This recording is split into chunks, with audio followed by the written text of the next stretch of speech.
Hi friends, good evening అందరికి. మనం ఈరోజు మార్నింగ్ క్లియర్గా చెప్పాం. యుఎస్ లో వడ్డీ రేట్లు తగ్గడానికి హై ఛాన్సెస్ కనిపిస్తున్నాయి. యుఎస్ లో ఇన్ఫ్లేషన్ కంట్రోల్ గా ఉంది. యుఎస్ లో అన్ఎంప్లాయ్మెంట్ ఎక్కువగా ఉంది. నిన్న వచ్చిన సిపిఐ డేటాతో యుఎస్ మార్కెట్ లో ర్యాలీ చేసింది. ఆ ర్యాలీ కూడా మన ఇండియన్ మార్కెట్ కి కంటిన్యూ అయ్యే అవకాశం ఉందని చెప్పాం. అలాగే జరిగింది ఈరోజు. అలాగే రూపీ ఫాల్ అవ్వకపోతే ఇంకా మంచిదన్నాం, అలాగే కాలేదు. ఈరోజు 89.65 దగ్గర క్లోజ్ అయింది మన రూపీ కూడా. ఈరోజు స్ట్రాంగ్ పర్ఫార్మెన్స్ చేసింది. కాబట్టి మన మార్కెట్ కూడా మంచిగా పెరిగాయి. ఈరోజు మంచి రిటర్న్స్ వచ్చాయి. మెయిన్ మన ఇండియా మార్కెట్ పెరగడానికి ప్రధాన కారణం 3 విషయాలు.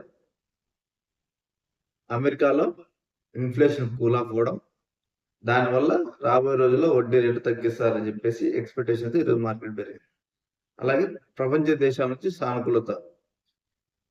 ఇంగ్లాండ్ వడ్డీ రేటు తగ్గించింది. నిన్న వచ్చిన డేటాతో ఆస్ట్రేలియా మార్కెట్లు, చైనా మార్కెట్లు, హాంకాంగ్ మార్కెట్లు ఆల్మోస్ట్ అన్ని పాజిటివ్ లోనే క్లోజ్ అయ్యాయి. ఆ సెంటిమెంట్ కూడా మన ఇండియా మార్కెట్ కి ఎఫెక్ట్ అయింది. గుర్తుపెట్టుకోండి. ఒక కన్సర్న్ ఏంటంటే, ఒక డేంజర్ సిగ్నల్ లాంటిది ఇది.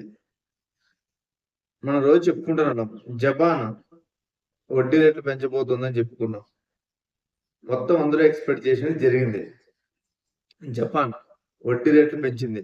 0.5 టు 0.5 ఉంటే 0.5 నుంచి 0.75కి వడ్డీ రేట్లు పెంచింది.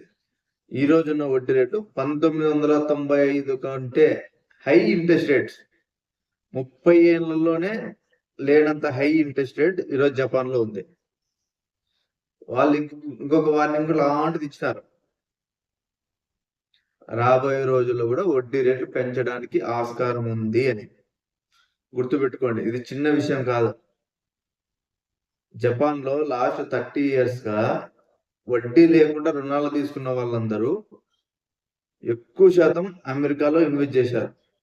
మళ్ళా మన ఇండియా ఇలా ఇన్వెస్ట్ చేసి ఉన్నారు వాళ్ళంతా. ఇప్పుడు అక్కడ గవర్నమెంట్ 30 ఏళ్లలో లేనంత వడ్డీ రేట్లు పెంచడం వల్ల వాళ్ళు బాండ్స్ అమ్ముతారు, షేర్స్ అమ్ముతారు, అమ్మేసి వాళ్ళకి అక్కడ బ్యాంకులో ఇంట్రెస్ట్ పే చేయాల్సి వస్తుంది, ఈఎంఐ టైప్ లోనే. కాబట్టి అదొక జాగ్రత్త గుర్తుపెట్టుకోండి. ప్రతి నెల ఉంటుంది అది. ఇంట్రెస్ట్ రేట్స్ ఎందుకుందంటే 0 వడ్డీ వాళ్ళకి. ఇప్పుడు వడ్డీ రేటు పెంచారు. 30 ఏళ్ళలో లేనంత వడ్డీ రేటు పెరిగింది ఇప్పుడు. కాబట్టి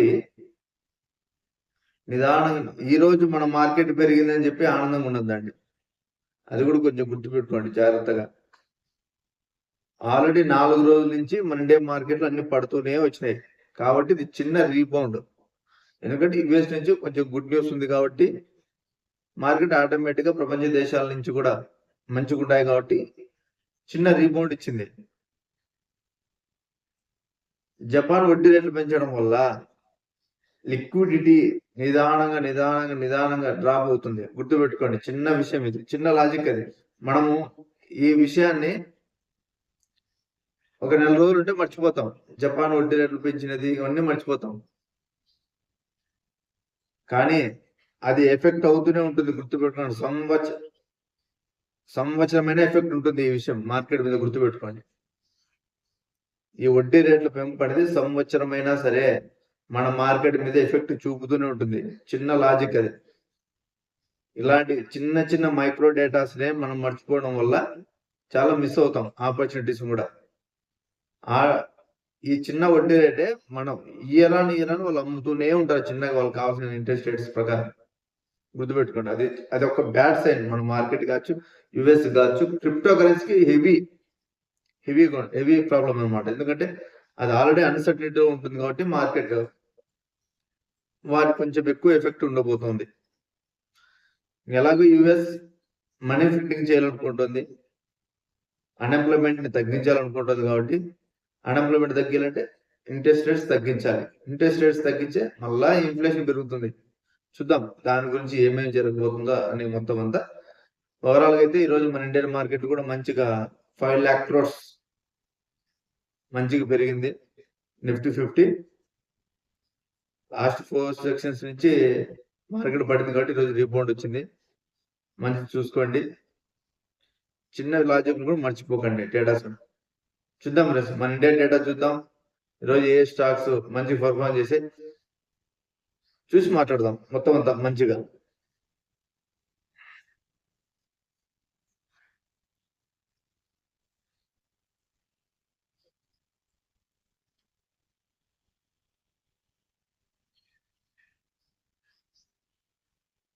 చూడండి ఫ్రెండ్స్, ఈరోజు ఆల్మోస్ట్ ప్రతి మిడ్ క్యాప్ కావచ్చు, లో క్యాప్ కావచ్చు, హై క్యాప్ కావచ్చు, ప్రతి ఒక్కటి లాభాల్లోనే ఉన్నాయి. మ్యాక్సిమం జస్ట్ 10% స్టాక్స్ ఉంటాయి, మామూలుగా పడుతుంటాయి, కామన్ అది.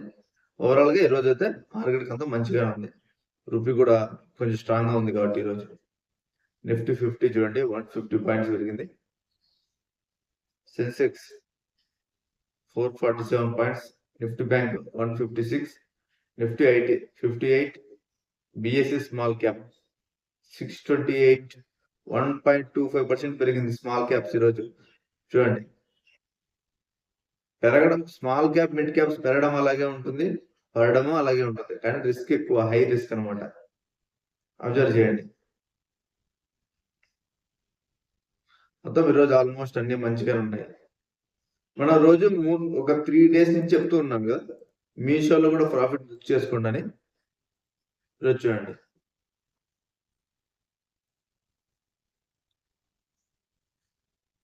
మీషో చెప్తాను 3 days నుంచి మీకు కంటిన్యూగా చెప్తూనే ఉన్నాను, ప్రాఫిట్ బుక్ చేసుకోండి.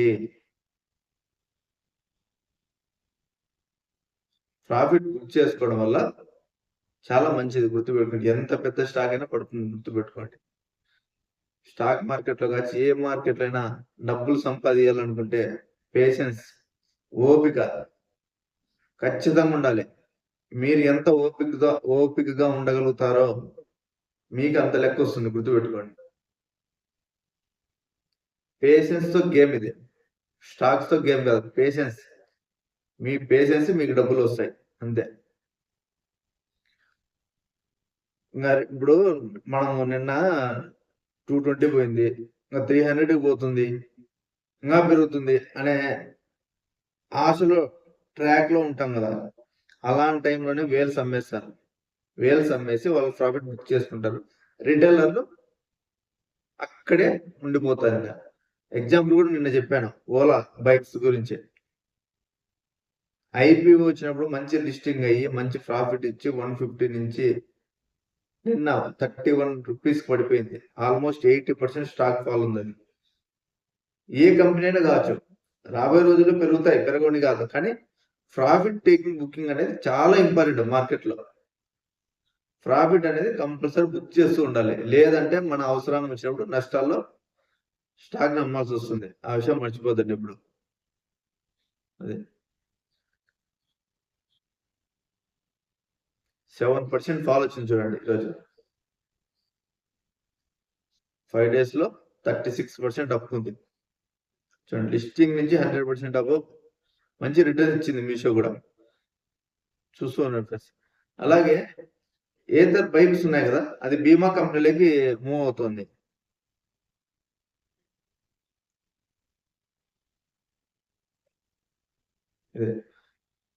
ఎలక్ట్రిక్ బైక్ లో చాలా మంచి కంపెనీ ఇది, ఏథర్ ఎనర్జీ.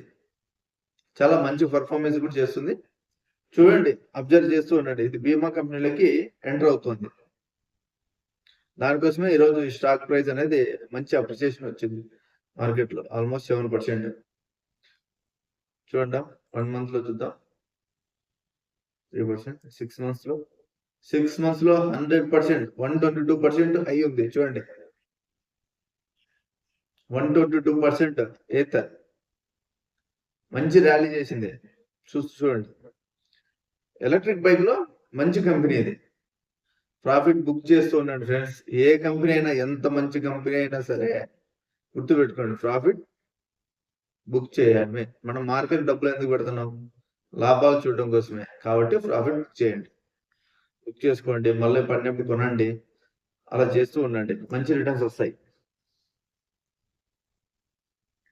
చూడండి, ఏథర్ 4%, ఇన్సూరెన్స్ బిజినెస్. వీళ్ళు ఎలా బైకులు అమ్ముతారు కదా, ఆ బైక్ తో పాటు వీళ్ళే ఓన్ గా ఆ బైక్ కి ఇన్సూరెన్స్ ప్రొవైడ్ చేయాలని డిసైడ్ అయినారు. మార్కెట్ కి చెప్పారనమాట, మేము ఇలా చేయబోతున్నామని. అది మంచి విషయం అనమాట. అందుకే స్టాక్ కూడా మంచి రైజ్ అయింది.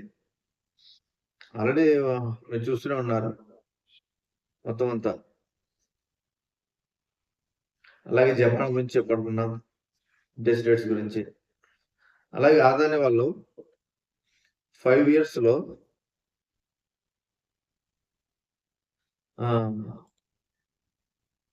ఆదాని పవర్ మంచి రిటర్న్ వచ్చింది.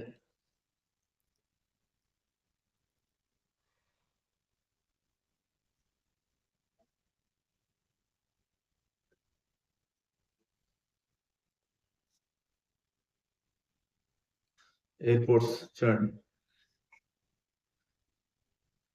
1,00,000 కోట్లు ఎయిర్పోర్ట్స్ లో. అంటే వీళ్ళు విమానాశ్రయం నడుపుతారు కదా, విమానాలు కాదు, విమానాశ్రయం మొత్తం మెయింటెనెన్స్ ఇట్లాంటివన్నీ చేస్తుంటారు కాబట్టి, అలాంటి దాంట్లో హై ఇన్ఫ్రాస్ట్రక్చర్ డెవలప్ చేయాలని డిసైడ్ అయినారు. నెక్స్ట్ 5 years లో 1,00,000 కోట్లు ఇన్వెస్ట్ చేయాలని డిసైడ్ అయినారు వాళ్ళు. అసలు అంటే మంచిగా ఆహ్లాదంగా ఉండడం, ఆడుకోవడానికి మంచి ఇన్ఫ్రాస్ట్రక్చర్ అనేది బిల్డ్ చేయాలని డిసైడ్ అయినారు వాళ్ళు. మొత్తం ఆల్మోస్ట్ ఇప్పుడు ఆల్రెడీ నేవీ ముంబై ఎయిర్పోర్ట్ వీళ్ళ ఆధీనంలో ఉంటుంది కదా, మొత్తం వీళ్ళు మెయింటైన్ చేస్తారు. అది Navi Mumbai international airports will become the largest additional Adani group. రాబోయే 5 ఏళ్లలో చేస్తామని డిసైడ్ చేశారు అనమాట. ఇది కూడా చూడండి, అబ్జర్వ్ చేయండి ఆదాని కూడా.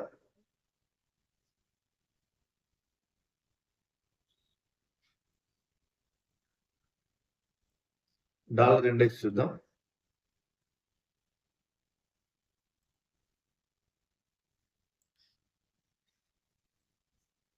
చూడండి, 98.69 డాలర్ మళ్ళీ పెరిగింది. మనం నిన్న మాట్లాడుకున్నప్పుడు 98.3 ఉండే, 98.1కి వచ్చింది అన్ఎంప్లాయ్మెంట్ డేటా వచ్చినప్పుడు, సిబిఐ డేటా వచ్చినప్పుడు కూడా. మళ్ళీ ఇప్పుడు 98.69.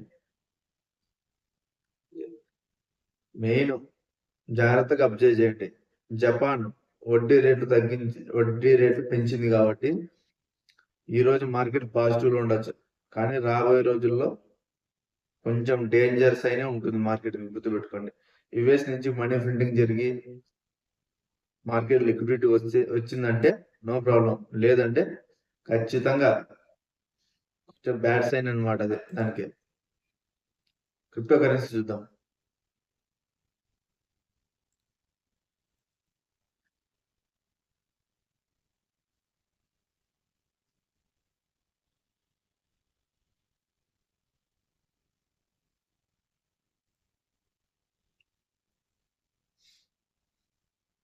జపాన్ వడ్డీ రేట్లు పెంచుతుందనే క్రిప్టో మార్కెట్ పడడానికి ప్రధాన కారణం.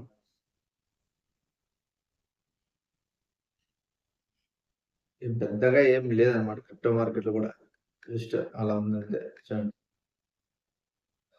కేవలం ఒక బిట్ కాయిన్ లో మాత్రమే సేఫెస్ట్ ఇన్వెస్ట్మెంట్ ఇప్పుడున్న ప్రెసెంట్ సిచ్యువేషన్ లో. మైక్రో ఎకనామిక్ డేటా ప్రకారం చాలా డేంజర్ గా ఉంది మార్కెట్, క్రిప్టో మార్కెట్ మొత్తం అంతా. ఇప్పుడు అసలు ఏ కాయిన్ ఎప్పుడు ఎలా అవుతుందో కూడా అర్థం కాని పరిస్థితిలో ఉంది మార్కెట్ అంతా ఓవరాల్.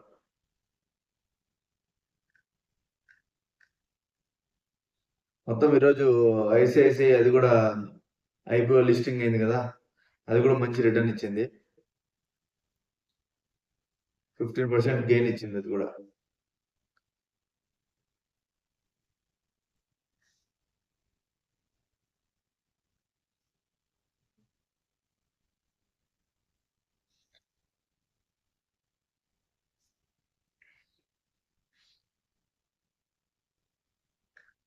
బిగ్గెస్ట్ ఐపీఓ ఇది కూడా మార్కెట్ లో. నెక్స్ట్ ఫ్లిప్కార్ట్ రాబోతుంది, అది కూడా అబ్జర్వ్ చేయండి.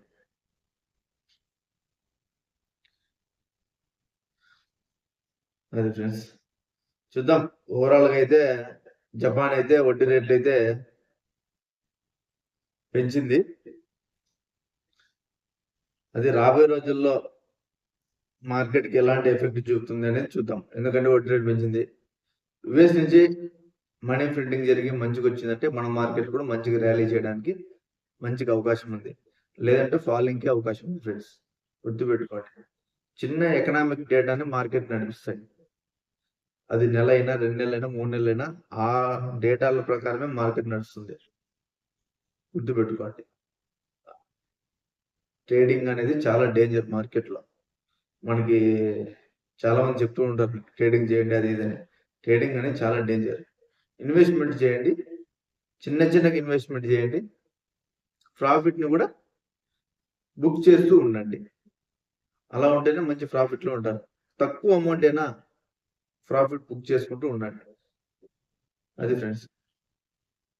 చూద్దాం ఫ్రెండ్స్. ఈరోజు నైట్ యూఎస్ మార్కెట్స్ చూద్దాం. అన్నీ చూసి మళ్ళీ మీకి సాటర్‌డే, సండే హాలిడే కాబట్టి ఓవరాల్‌గా మళ్ళా నెక్స్ట్ వీక్ ఎలా ఉండబోతుంది ఈ మార్కెట్స్ అనేది డీటెయిల్‌గా ఒక వీడియో చేద్దాం. Thank you friends.